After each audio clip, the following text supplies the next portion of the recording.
We knew it was down to him and Josh Shapiro, but most analysts suspected it to be Josh Shapiro because of the fact that he is so popular within the crucial swing state of Pennsylvania. But it appears that it hasn't been, once again, officially confirmed yet, but various sources close to the campaign telling various outlets, including CNN and AP and others, that Kamala Harris has made her decision, and it's the Minnesota governor, Tim Walz. Now, the reason for that likely is because he offers something which is a broad appeal in that blue wall states that the Democrats are hoping to win to get the path back to the White House, that 270 electoral votes needed.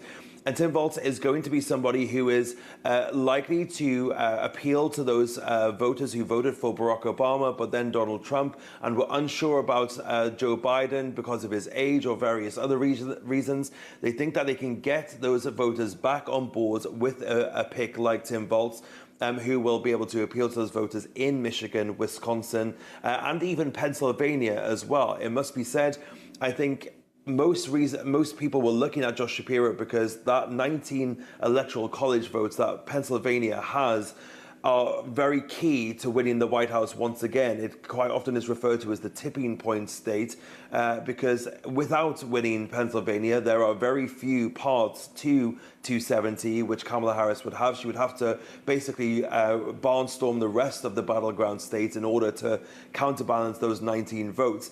But, you know, Tim Walz does also have appeal in that state as well. He is somebody who appeals to middle America. He's a veteran.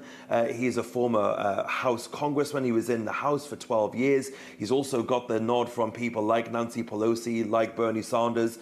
So not only the progressives, but more also the stalwarts of the Democratic Party. So you can understand why she has decided to choose him, because he's also the less divisive candidate. There was some worry that Josh Shapiro would maybe alienate some voters on the ticket because of his views towards the Israel and Israel-Hamas war. But Tim Walz is a much more kind of Joe Biden kind of character, and also somebody that the campaign has relied on in the last couple of weeks to be out there and getting the message out. He has been across media for the last couple of weeks, giving appearances on networks like CNN, like MSNBC, and he's also the person that came up with the current strategy of naming Donald Trump and other Republicans like him weird. That is something that the campaign has taken and has run with and is now using to their success. So it's a very understandable pick, and I think most Democrats will say that whether it was Walz